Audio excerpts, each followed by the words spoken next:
The 42nd floor had a particular smell in the morning: printer toner, lukewarm coffee from the machine in the corner, and something faintly metallic from the ventilation system that nobody had ever bothered to fix.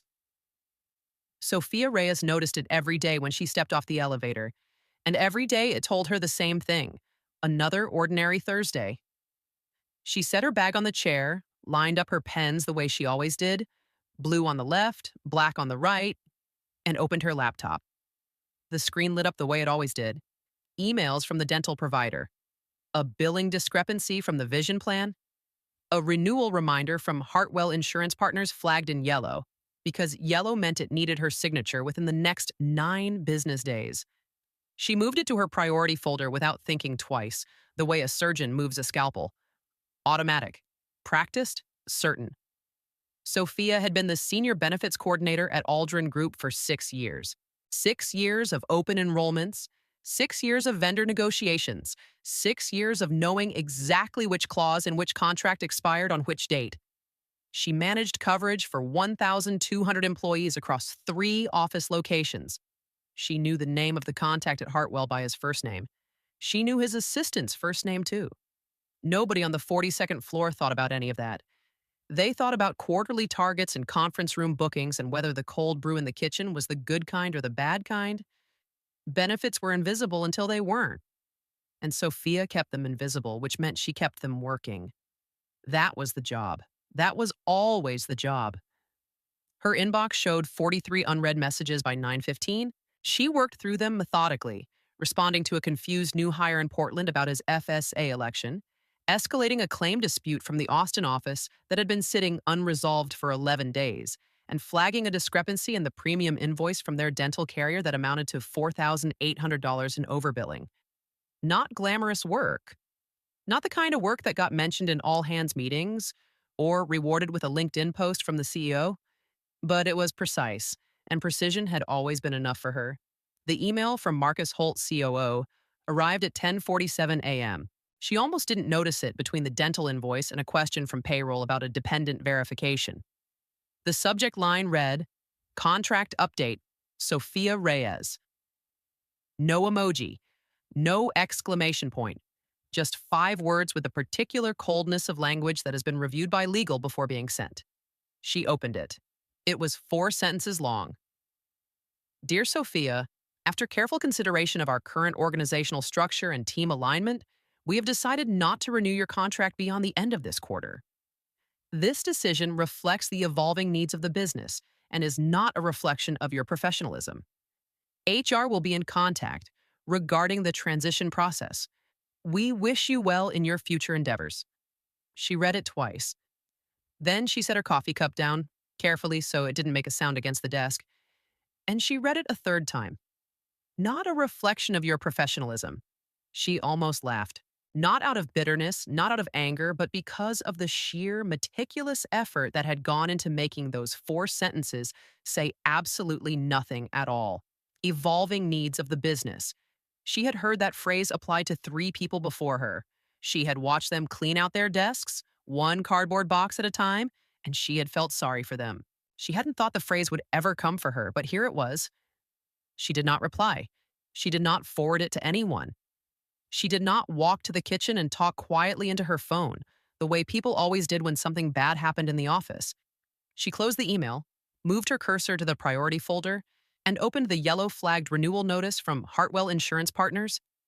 Annual Group Medical Policy Renewal, Aldrin Group, policy number HWP-2019-4421.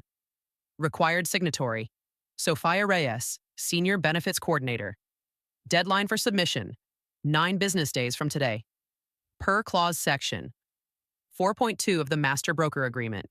Renewal authorization requires the physical or electronic signature of the designated broker of record. No substitutions without written amendment filed no fewer than 30 days prior to renewal deadline. She read that last line again. Slowly. No substitutions without written amendment filed no fewer than 30 days prior to renewal deadline. She made a small note in her paper planner. Not digital. Paper, with the black pen from the right side of her desk. 2 lines. A date. A policy number. Then she closed the planner, tucked it into her bag, and went back to the dental invoice. The 42nd floor hummed around her. A meeting broke up in the glass-walled room to her left, and she could see Marcus Holt through the glass, laughing at something, his hand on the shoulder of the new VP of People Operations, who had arrived 8 weeks ago with strong opinions about team culture and a fondness for the phrase organizational fit. They did not look in her direction. She processed 11 more tasks before lunch. She ate at her desk the way she always did on Thursdays. By 5 o'clock, she had answered every email in her inbox, updated the carrier portal for 3 pending claims, and filed the dental overbilling dispute with a detailed 3-paragraph summary that she was fairly certain would recover the full $4,800. She shut down her laptop, straightened the pens, blue on the left, black on the right, and picked up her bag. She took the elevator down. She walked to the parking garage. She drove home in the usual traffic, radio on low, one hand on the wheel.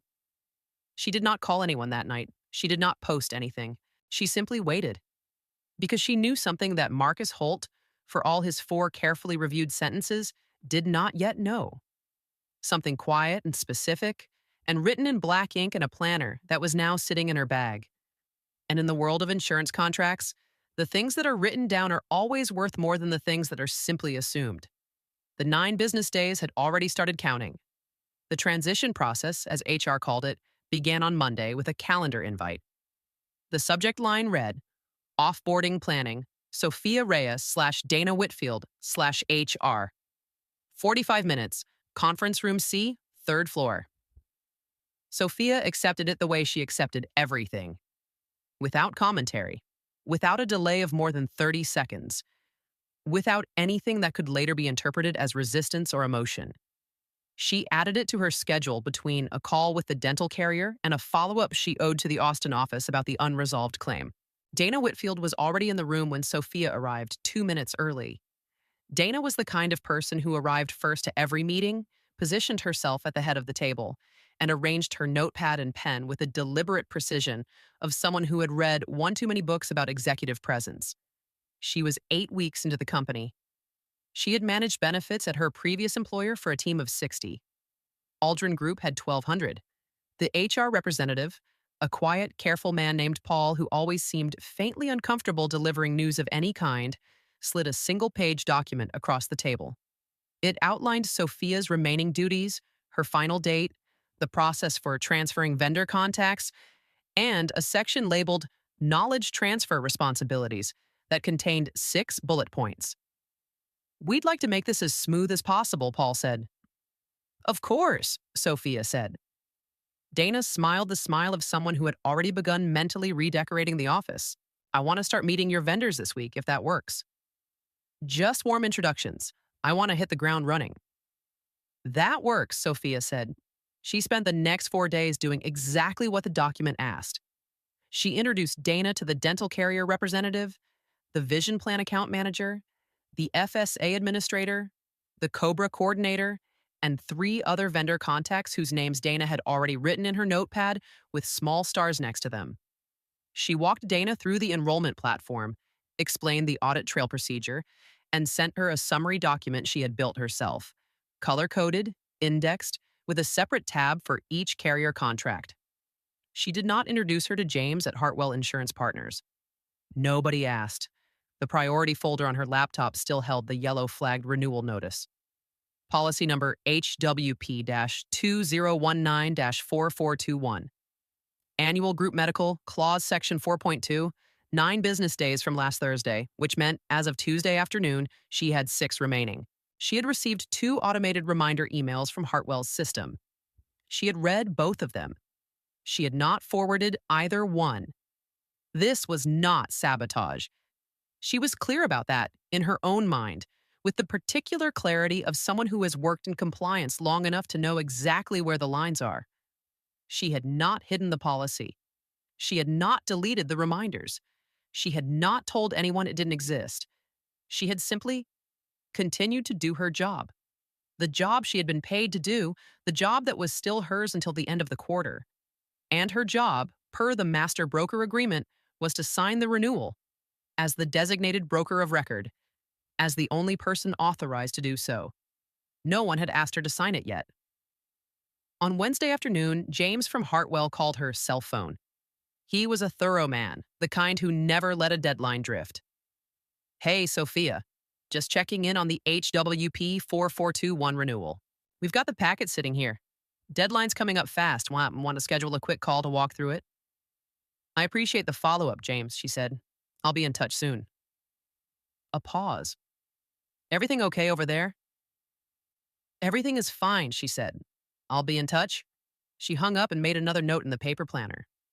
Not about what to do. She already knew what to do, or rather, what not to do, which was the same thing as far as the contract was concerned. She wrote a date. She underlined it once.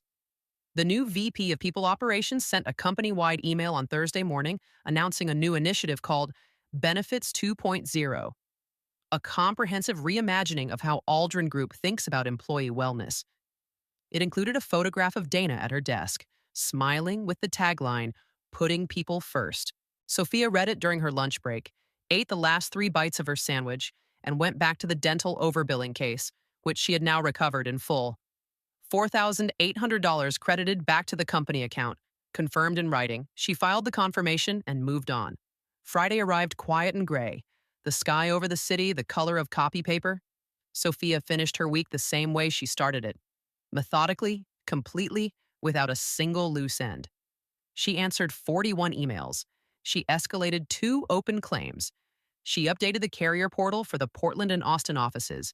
She sent Dana a follow-up document listing every active vendor relationship, every renewal date, and every outstanding task organized by urgency. The Hartwell renewal was not on the list. Technically, it was not a task she had been asked to hand over. It was a task she had been asked. By the contract itself, by the signature line, by clause section 4.2, to complete personally. And the word personally was doing a great deal of work in that document. More work than anyone in conference room C had thought to check. She locked her screen at 5 o'clock. She took the elevator down. In the lobby, she passed the building directory, a backlit panel near the revolving door, and for just a moment she stopped and read her own name on it. Reyes S. Benefits and Insurance, floor 42. She didn't linger. She went through the door. 3 business days remained. And somewhere across town, in an office building with Hartwell's name on the glass, an automated system was preparing a very specific notification, one that would be sent to Aldrin Group's legal department the moment the deadline passed without a signature. Sophia didn't fight back. She didn't send a single angry email. But what happened next? When that deadline hit 0, shut down coverage for 1,200 people overnight. If you want to see how this ends, subscribe and hit the bell. The next chapter drops soon. The deadline fell on a Tuesday. But the panic started on Monday afternoon in the way that corporate disasters always start. Not with a bang, but with a confused email chain that begins somewhere unremarkable and escalates with gathering speed until it lands, without warning, on the desk of someone with a title large enough to feel the weight of it.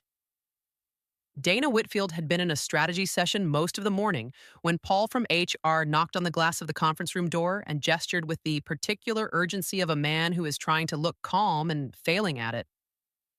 She excused herself. He handed her a printed email. It was from Hartwell Insurance Partners.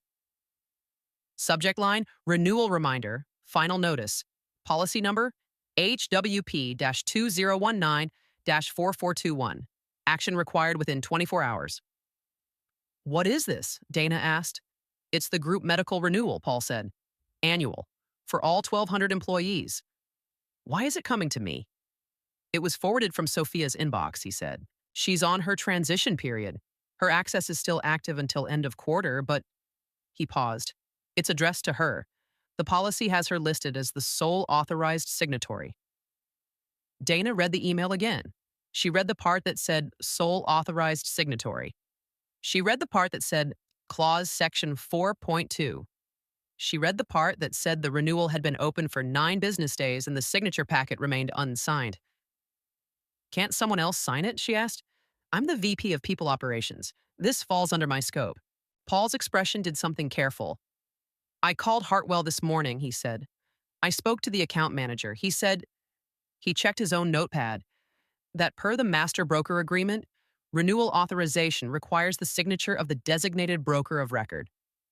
Any substitution requires a written amendment filed at least 30 days before the renewal deadline. How many days do we have? 1. The silence in the hallway had a texture to it, the kind that settles over a space when something has gone wrong in a way that cannot be quietly fixed before anyone notices. Dana called legal at 2:15 p.m. The company's in-house counsel was a methodical woman named Rachel Chen, who had been with Aldrin Group for 11 years and had a particular talent for reading contracts under pressure without letting her face reveal what she was finding. She pulled up the master broker agreement in the document management system. She opened clause section 4.2. She read it. She read the definition section. She read the amendment procedure in Appendix C. She closed the document and sat with it for a moment. Then she picked up the phone and called the COO. Marcus Holt had been in back-to-back calls since 9 in the morning. He had a board prep session at 4 and a dinner at 7. He was having the kind of day that made him feel, in a satisfying and uncomplicated way, necessary. He answered Rachel's call on the second ring. "We have a coverage issue," she said without a preamble. He listened. She spoke for 3 minutes and 40 seconds. She used phrases like contractual constraint, no valid substitute authorization, and exposure to liability under ERISA Section 502 if the gap in coverage resulted in a denied claim. She mentioned the number 1200. She mentioned the phrase per employee per day in connection with a penalty figure that made him set down his coffee. "Can we reach Sophia?" he said. "Her contract runs through end of quarter," Rachel said. "She's still technically an employee. She's accessible, then reach her." I think you should make that call yourself," Rachel said. Another silence. Marcus Holt had written 4 sentences on a Thursday morning and sent them without a second thought. He had used the phrase evolving needs of the business. He had wished her well in her future endeavors. He had not at any point in the drafting of that email thought about clause section 4.2 of the master broker agreement because he had not known it existed, because the work Sophia did had been, the way all good, thorough, invisible work is, exactly that, invisible. "I'll call her," he said. He found her number in his contacts, listed there, untouched, since the company directory synced 2 years ago. He looked at it for a moment longer than was strictly necessary. Then he put the phone down and asked Paul to reach out first, professionally, as a courtesy. Paul sent Sophia an email at 4:47 p.m., subject urgent Hartwell policy renewal, request for assistance. She read it that evening, at home, at the kitchen table with a cup of tea, and the kind of stillness that comes from having expected something so precisely that its arrival feels less like a surprise than a confirmation. She set down the cup.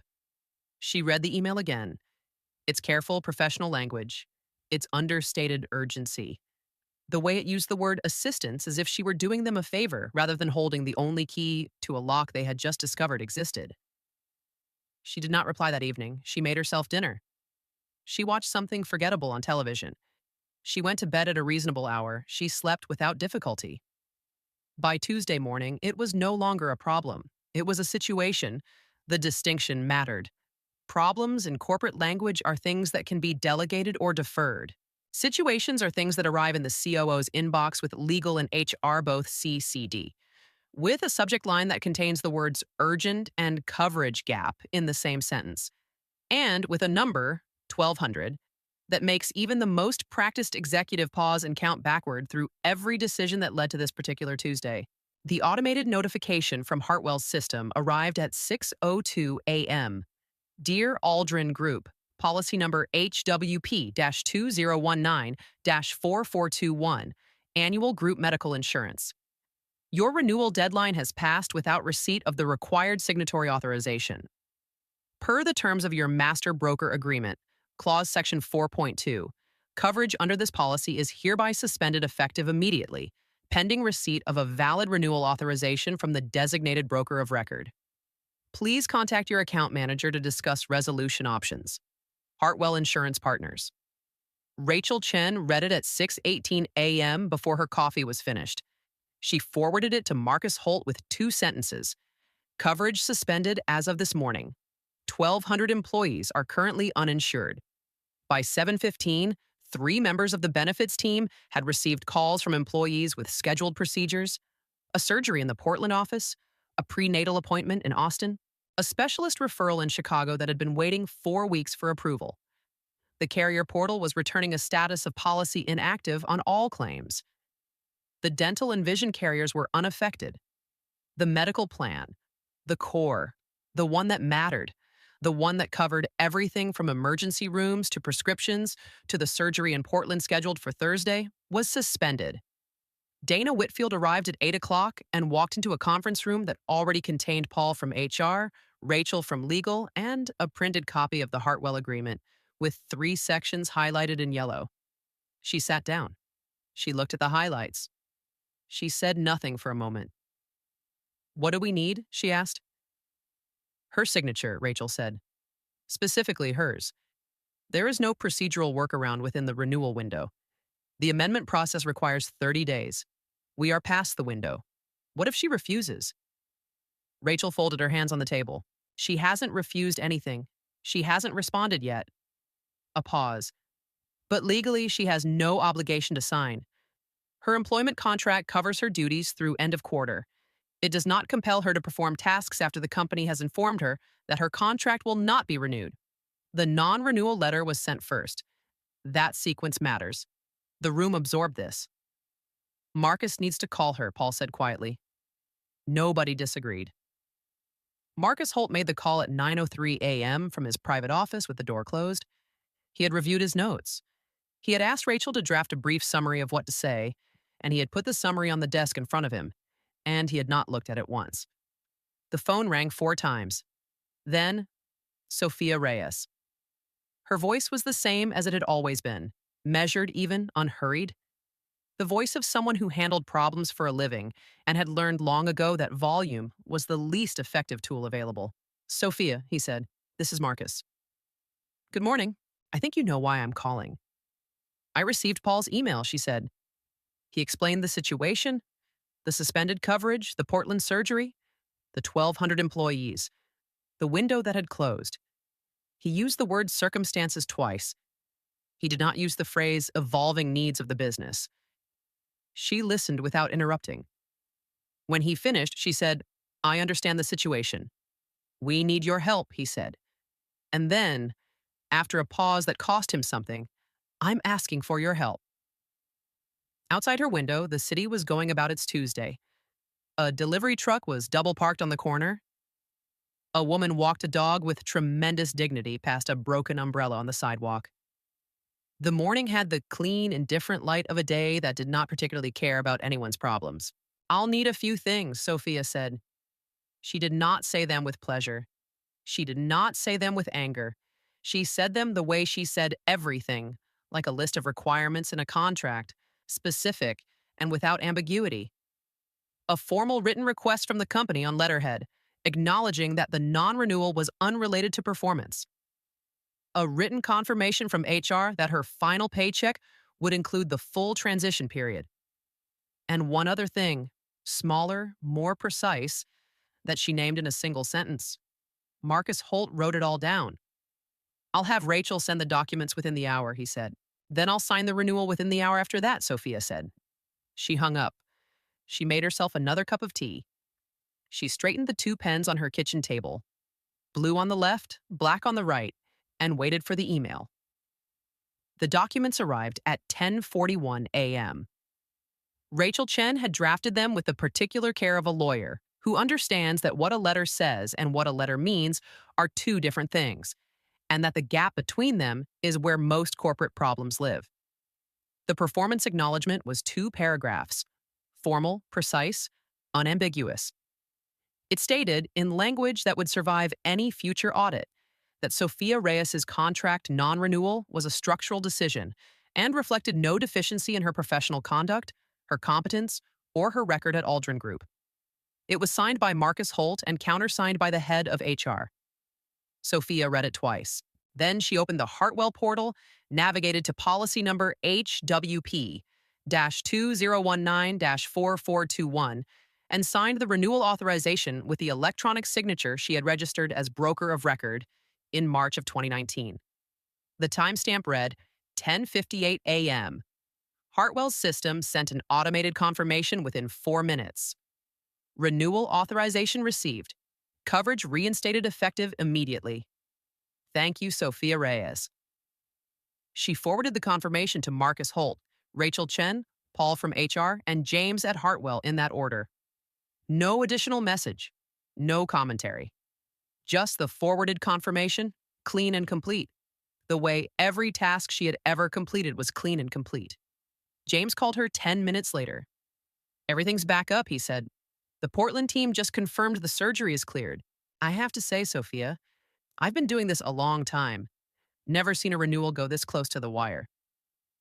It was an unusual week, she said. Yeah, a pause. For what it's worth, wherever you land next, they're going to be lucky to have you. She thanked him. She meant it. She hung up and sat for a moment in the particular quiet of something finished. Not triumphant, not vindicated, not loudly anything, just finished.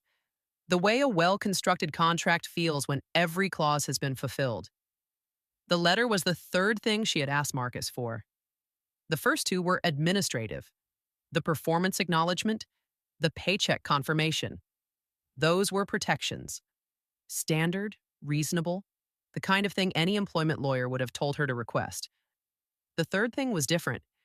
She had asked that Aldrin Group formally nominate her as the point of contact for the Hartwell policy renewal transition, meaning that for the next 60 days, during the period when a new broker of record would need to be designated and trained, her name would remain on file as the consulting reference. One line in an amendment. 30 minutes of her time, compensated at her current daily rate. Marcus Holt had agreed without negotiation. It was, in the end, a very small thing. A footnote to a contract that most people at Aldrin Group would never read.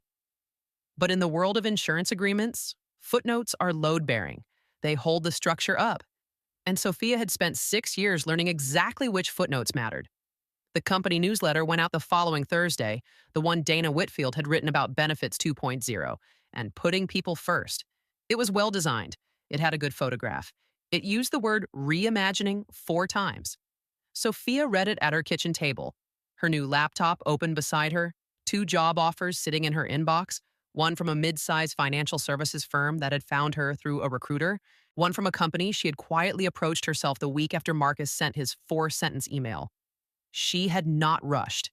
She had not reached out in distress or anger or with a story to tell. She had simply sent a message, 2 paragraphs long, outlining her experience, her certifications, and one specific fact, that she had managed group benefits for 1,200 employees across 3 locations for 6 years without a single coverage lapse. Until last Tuesday, technically. But that was a footnote too. And she knew exactly what to do with footnotes. She closed the newsletter. She opened the first job offer. She poured herself a cup of tea. Outside, the city was loud and ongoing, the way cities always are, indifferent to any one person's week, and entirely unaware that somewhere on the 42nd floor of a glass building, a conference room had gone very quiet on a Tuesday morning. And the word that had finally filled that silence was the only word that had ever really mattered in this story. Reinstated.